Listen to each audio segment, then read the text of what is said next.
اللہ کی طرف سے آواز آئی، اے سارے مخلوق کے لوگوں، جاؤ تم ابراہیم کی مدد کر سکتے ہو تو، لیکن مخلوق عاجز ہے، مخلوق مدد نہیں کر سکتی ہے۔ اس کے باوجود فرشتے آگے بڑھتے ہیں، فرشتے ابراہیم کے پاس پہنچتے ہیں۔ ابراہیم کسی کی ضرورت ہے، ابراہیم کسی کی ضرورت ہے، ہاں ضرورت ہے، لیکن اللہ کی ضرورت ہے، تمہاری کسی کی ضرورت نہیں ہے۔ جبرائیل آگے بڑھتے ہیں، ابراہیم مجھے بتاؤ میرے لائق کیا کام ہے، میرے لائق کون سی خدمت ہے، اگر میری ضرورت ہو تو بتاؤ، تم جو حکم کرو گے میں اس کے لیے تیار ہوں۔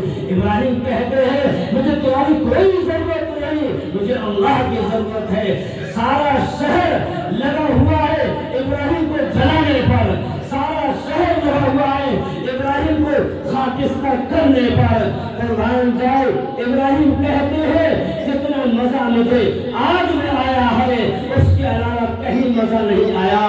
جب دیکھ لیا ابراہیم کا یقین پختہ ہے، ابراہیم کا یقین مضبوط ہے۔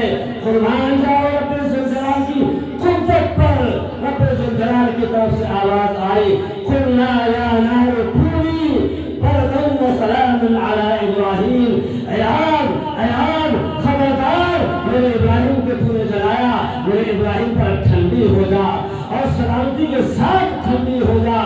مفسرین لکھتے ہیں ابراہیم علیہ السلام کے ہاتھوں سے جو رسی باندھی گئی تھی اس آگ نے رسی کو جلا دیا، بندروں کو جلا دیا، لیکن ابراہیم کے ایک بال کو نہیں جلایا۔ اب آئیے اور رب ذوالجلال کی قدرت دیکھیے، سارا شہر ابراہیم کو جلانے پر لگا ہوا تھا، نہیں جلا سکا۔ سارا شہر آگ کو دہتا رہا تھا اور شعلے باری ملا رہا تھا، آگ کو روشن کر رہا تھا، لیکن قربان جائیے رب ذوالجلال پر، لیکن اللہ نے ابراہیم کو بچایا تو کوئی نہیں جلا سکا۔ اور ذرا غور کیجئے، ابھی ایک مہینے پہلے کی طرف اپنے ذہن کو لے جائیے، سارا شہر آگ بجھانے میں لگا ہوا تھا۔ لاس اینجلس کی طرف جائیے، سارا شہر آگ بجھانے میں لگا ہوا تھا، سارے آلات ختم ہو گئے، ساری تدبیریں فیل ہو گئی، ساری سازشیں ختم ہو گئی اور سارے طیارے آ کر آگ میں گر گئے، لیکن سارا شہر مل کر کے آگ نہیں بجھا سکا۔ یہ ہے میرے خالق کی قدرت، یہ ہے میرے رب کی قدرت کہ ابراہیم کو ایک بال کو نہیں جلایا۔ اور دیکھیے لاس اینجلس کی ایک ایک حویلی کو، ایک ایک مکان کو، ایک ایک بلڈنگ کو زمین میں دھسا دیا، خاکستر کر دیا اور زمین میں گرا کر کے جلا کر کے اس کو راک کا ڈھیر بنا دیا۔ بزرگ بات سمجھ میں آئی، یہ ہے وَإِلَٰهُكُمْ إِلَٰهٌ وَاحِدٌ لَا إِلَٰهَ إِلَّا اللَّهُ محمد رسول اللہ۔ رب ذوالجلال کی قدرت کو پہچانیے، کیا ہے اللہ کی شان، کیا ہے اللہ کی قدرت۔ مفتی صاحب نے میرا ذہن پورا رب ذوالجلال کی قدرت کی طرف اور قدرت طاقت کی طرف پھیر دیا۔ میں آپ کو بتاؤں یہی وہ آگ ہے۔ حضرت موسیٰ علیہ السلام کی سیرت یاد کیجیے۔ موسیٰ علیہ السلام، حضرت شعیب علیہ السلام اپنے سسر کے یہاں قیام پذیر تھے۔ مدت پوری کرنے کے بعد وہاں سے سفر اختیار کرتے ہیں، اپنی بیوی کو لے کر چلتے ہیں۔ سردی کا موسم ہوتا ہے، رات کا وقت ہوتا ہے، کڑاکے کی سردی پڑتی ہے، انہیں تاپنے کی ضرورت ہوتی ہے اور گرماہٹ محسوس کرنے کی ضرورت ہوتی ہے۔ سردی سے خود بھی بے چین ہو رہے ہیں، سردی سے بیوی پریشان ہو رہی ہے، لیکن راستے میں چلتے چلتے موسیٰ علیہ السلام کو آگ نظر آئی، موسیٰ علیہ السلام کو روشنی نظر آئی۔ موسیٰ علیہ السلام نے اپنی بیوی سے کہا تم یہیں ٹھہر جاؤ، تم یہیں ٹھہر جاؤ، میں اس آگ کو دیکھ رہا ہوں، یا تو وہاں سے راستے کا پتہ لے کر آؤں گا یا پھر وہاں سے آگ لے کر آؤں گا تاکہ تم اس سے تاپ لو۔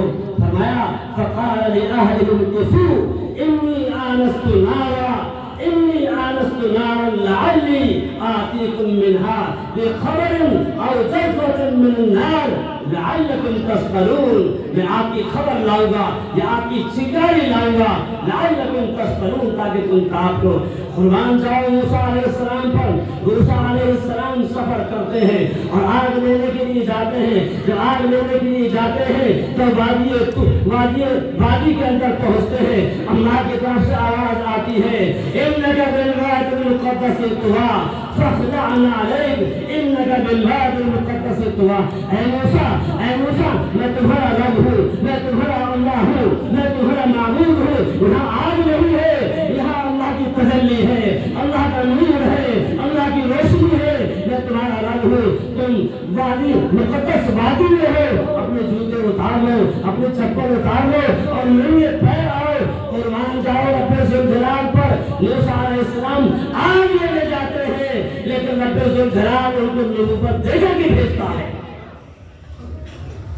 موسیٰ علیہ السلام آگ لینے جاتے ہیں، لیکن رب ذوالجلال انہیں نبوت دے کر بھیجتا ہے۔ یہی آگ ہے جو ابراہیم کے روم کے وہ نہیں جلا سکی، یہی آگ ہے جو موسیٰ علیہ السلام کو نبوت دلا بیٹھی، اور یہی آگ ہے جس نے لاس اینجلس کے اندر اتنا نقصان پہنچایا۔ ماہرین نے لکھا، اخبارات نے لکھا اور خبروں کے اندر پڑھا گیا اور سنا گیا، کہا کہ 164 ارب امریکی ڈالر کے حساب سے اتنا نقصان ہوا ہے کہ بلڈنگوں کی بلڈنگیں راکھ بن گئی، جنگل کے جنگل ختم ہو گئے، مکانات کے مکانات تہس نہس ہو گئے اور سب کے سب راکھ کا ڈھیر بن گئے۔ میرے بزرگوں، اللہ کی قدرت پہچانو، اللہ کی شان پہچانو۔ وہ جب آپ کے ذریعے سے چاہے تو نبوت عطا فرما دے، اور آپ کے ذریعے سے چاہے تو انجلس کو برباد کر دے، اور آپ کے ذریعے سے چاہے تو ابراہیم علیہ السلام کے لیے اسی آپ کو یہ کنڈیشن بنا دے۔ کیا خوب کہا ہے، میرے خدا ہے کفر کی حرکت پہ خم نظر، میرے خدا ہے کفر کی حرکت پہ خم نظر، پھوٹوں سے یہ چراغ بجھایا نہ جائے گا۔ اسلام کی فطرت میں قدرت نے لچک دی ہے، اسلام کی فطرت میں قدرت نے لچک دی ہے، یہ اتنا ہی ابھرے گا جتنا کہ دباؤ گے۔ اسے مٹانے والے مٹ گئے، اس کو ختم کرنے والے ختم ہو گئے، اس